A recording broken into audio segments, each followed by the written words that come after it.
Iwe ndiwo osaganiza bwino ndithu kuvomerawo ndiye ndi chiyabwe chomwe. Iwe Dorothy usandinyasi nditha sunga ndifune usandilowe mu mtima. Ndiyene yako yankhula mwa chunchunchu ndi ufulu ngakhale kunena kuti ndiwe chitsiru. Dorothy chuchuchu ndine iwe ndiye kaya ulipo ufulu okhala wamkazi waiwala kuti kwako ndikumvera. Nditanena zimenezi Dorothy anayamba kuseka mwamwano ukwakundiyang'ana monyesidwa kenaka anati hede ulu pepani bambo musemphana ndi galimoto ya malipiro hede ndese zikuyenderani itu. Kenaka adapsha mtima kwambiri amaoneka ngati chinthu chosanduka. Nditamugwira paphewa kuti ndimutonthoze anakankha mkono wanga nkuchokapo pamalopo. Izi zinandinyasa chifukwa ine ndinkangomuseweretsa chabe. Tsopano mtima mwanga munali mkwiyo. Chiwanda chimene chimayendetsa mtima wanga tsikuli chinali choyipa kwambiri. Ndimalephera nkopuma komwe. China chinandinyasa chinali choti anthu omwe ankationa anadziwa zomwe zinachitikazi. Ndinamutsatira. Ndimayenda mwakachetechete ngati maliro achikunja akamapita kumanda. Murumu ndidali ndi mafunso. Ndimamuganizirana mwino uja ndidakumana naye pa mabasi paja. Sindikunena kuti iye anali ofoka m'maganizo zikadakhala chomwecho sibwenzi ali ndi mnyamata mmodzi yekha ndipo sibwenzi kuthawidwa kwake ndi basi kuti atanthauza kanthu. Mtsikanayo ndinamuona kuti anandipatsa chionetsero cholekana ndi Dorothy. Nthawi kuti Dorothy iyo asanandiuze za nchonda yakulimbitsa mkulu amene anandipangitsa kuti ndiganize zothetsa chibwenzi ndi Dorothy. Ndimaona kuti mzangayo anali minibasi yokwedwa ndi aliyense ngakhale osasamba ndi wasanza yemwe. Koma sindinafune kumufunsa kawiri za mwamuna ameneyi ndimuopa kuti andimatabodza. Sindikadatha kuthetsa chibwenzi chathu mtima wanga udali utakana kuvomera kuti tisiyane. Chikondi changa kwaye chinali chosamesa nacho nsima ngakhale tidali tisanadziwane. Nkhani ya anthu ofuna kundisokoneza chisankho changa inakula. Tsiku limene ndinkamutsatira Dorothy ochokera pakapinga paja ndinapeza mnyamata wotchedwa James ali pagulu ndi anzake ena. Malo amenewo ali pafupi ndi nyumba yomwe inasweka magalasi. Mkati mwa gulu munali mnyamata wina wa nthabwala zake amene amati akafika pamalo anthu amasangalala. Iye chonena sichinkamusowa. Ukunena nyadzi ya chilendoyi Dorothy Hilbert imene itamidwayo aliyense amadziwa kuti ndi chinangwa changa pansi sima pamwamba nkhuni ndi ndiwo. Anayankha James ukunyamata osangalatsa upitiriza nkuti kunena zoona zonse zakanamwalika amene kazili m'malo mwake ndiye kunja kuno kuli Mazda, Hyundai, Honda, Nissan, Ford nanga iko kankashi Tobias nzanga Toyota katoyota kanga. Zoona James kakukhwana kukongola mutukwanitsa. Jem watikana kulola liti funso linandiziziritsa thupi. Munthu ine ndidabwera kuno ku sukulu kuchokera kumudzi kuja mochedwa nditangoti fiku ku sukuluko ndinamuona Dorothy atakhala ndi James pakapinga apa panali pafupi ndi malo osewera mpira wa manja paja kutero kuchimwemwe choopsa chinali pamalopa aliyense amasekerera nzake. Ine zinandiwawa. Tobias koma tili tonse pa dziko pano? Anafunsa James ukwakumuyang'ana msangalatsi uja. Iwe zinachitika zija sunazone? Sudziwa kuti ine ndi Dorothy timagwirizana? Ine ndimaganiza kuti zinatherapo sendana mano pakapinga paja. Kuno ndikuntunda. Zona. Ndinazimva pamowa. Tsiku linaso ndinazimva ndi hule. Tobias, mwano ayi. Uno usayese ndi mtunda wakanidwa ndi ngenge. James, ndimadziwa kuti umaphangira madona. Onse nanga ndi yako? Tobi. Ife amuna tikafika madona onse amadziwa kuti nyamata oti akagwa amadzuka nkuzisatsa wafika. Ine kanga kuti nyamata odula. Jem, nkhani ya chilendoyi ndiye iti. Tikudziweni. Ayi, ilipo ndiyoti dona amene walanda chikho. Usanene, ndamva kale kuti dona yoigulira galimoto. Ndamvanso kuti makolo ake wagulira ndege. Koma ndegeyo usadayigule uyambe wagula kaye chiphaso cha pansewu chotengera chiphadzuwachi kwa Darlington. Tobi, chifukwa ndamva kale kuti donayi ndi yake. Siya ikupitapo. Tobi, kano malola unamizidwa iti Darlington amalero kumasisiri yonjo ndipo umphawi wayamba kumuchizisa ndi angaimepo.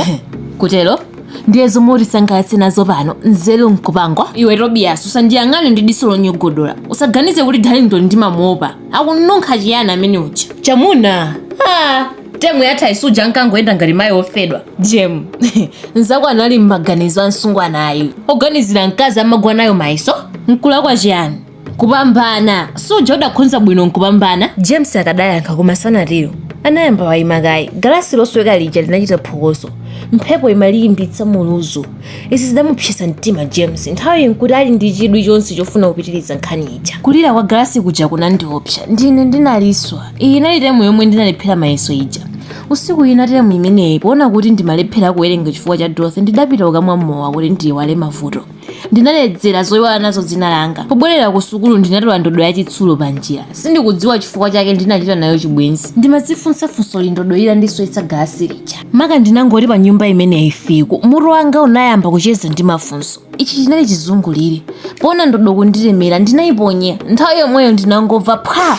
Pamene ndinazindikira kuti ndidaswa galasi, mtima wanga unayamba kuchita mantha. Ngakhale panali pakati pa usiku, panali mzimu umodzi omwe udali pafupi pa nthawiyo. Anali James. Nthawi yomweyo anafika pafupi nane. Mantha anga anakula. Tsopano Tobias anadabwa kuona kuti James anasiya nkhani ija. James amayang'ana galasi losweka lija. Kenaka James adayang'ana anyamata anzake mkulu muja. Nditamudziwa amene anaswa galasi limeneli ndimpereka monga adaperekeredwa Yesu. Ndipo ndiyamba lero pompano kufufuza ndi anyamata anga. Ine mkulu wa anthu ovuta, anatero James. Apo mpomwe ndinatulukira pa golopa. Ndimafuna kuti James adziwe kuti ndinali pafupi ndipo zonse adalalata zija ndidazimva. Ndipo yara ndiona natutumuka. Tinayang'anana. Maka maso anga anali ndi ntchito ndi zovala zake. China munthu amene amavala zovala zapamwamba. Amati akaponya suti yamakono anthu amamuponyera diso loyamikira. Nsapato yake nayo inali yabwino. Pomwe nafe timatuluka thura mkupukuta yathu kuti ioneke ngati kanthu.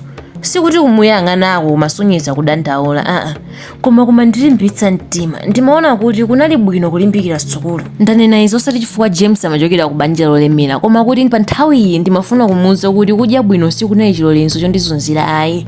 Koma izi sindinazitulutse. Ndimaopa kuti anthu ena aja andiseka. Akadaganiza kuti ndidanena izi pofuna kuzizitsa mtima. Sikuti anthu asankadziwa kuti James amaopseza chilolezo cha anyamatafe. Amadziwa koma ankangosunga zonse mu mtima kuopa kuti akamukuyitsa asadzakwera nawo galimoto lake.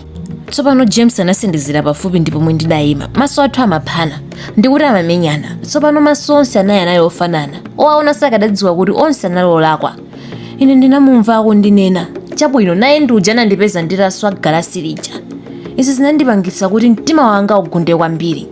Ndimaopa kuti iyeyo akandiulula ndiye kuti ndilira kuutsi. Kenaka James anandiluzulira diso la dzuwa wekha nkuchokapo pamalo paja. Tobias ndi anzake aja anadabwa.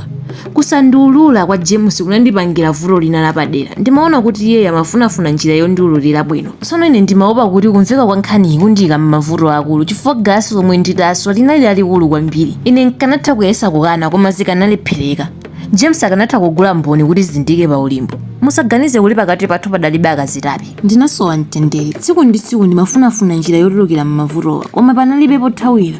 Ndinazindikira kuti zomwe ndidachita kuswa galasi zija zinandigulitsa mtendere ndi ufulu wanga chifukwa James anandimanga ndi chinsinsi chimenechi. Ine monga munthu olakwa ichi chinali chinsinsi choopsa chosadziwika kuti chiphulika liti ngati tsiku ndi nthawi yothera dziko lapansi. Tsiku losakonzekeredwa. Kwa ine chilango chomwe ndinali kuchita ndira mu mtima mutsopano chinali chimodzimodzi nkuyikidwa mu gehena. Makadandaulo langa linali lakuti nkanati ndisaswe galasi James sakananditola chomwechi. Bwenzi nditothana naye kale zinthu zisanatenthe. Tsiku ndi tsiku James adapitiriza kucheza ndi anzakewa. Apatu mkutu wakuswa galasi akufunidwa ngati mbala yolusa yomwe yathawa ku ndende. Koma ine ndinkangopemphera kuti nkhani ya galasi isaphulike pa gulu lawoli. Nanga nkadathamangitsidwa sukulu atate nkadawauza kuti chiyani. Tsiku lina nditamva mtsikana wina Nodeya kulana kundiuza kuti James amayalika zoti Dorothy anali bwenzi lake. Ndinaona kuti ntchito yofalitsa ija imapitirira. Nthawi yomweyo ndinanyamuka. Ndimapita kukaonana naye James. Ndimafuna kuti iye ndine tichite zokambirana. Apo ayi nkanagwiritsa ntchito luso langa pa ndewo ndi mulomo wake monga mmene ndidachitira ndi thumbwalo ndi magayisa. Koma ndikupita kwa James ndidaganiza kuyamba kukaonana ndi Dorothy kaye. Ndimafuna kudziwa ngati iyeyo ankadziwa za nkhani popeza adali mwini wa nkhani. Ndisadagogode kuti ndilowe m'nyumba yogona yake ndinaona kuti Namasaya adali atangolowa kumene. Namasayayo adali atangobwera kumene kuchokera ku mudzi kwawo.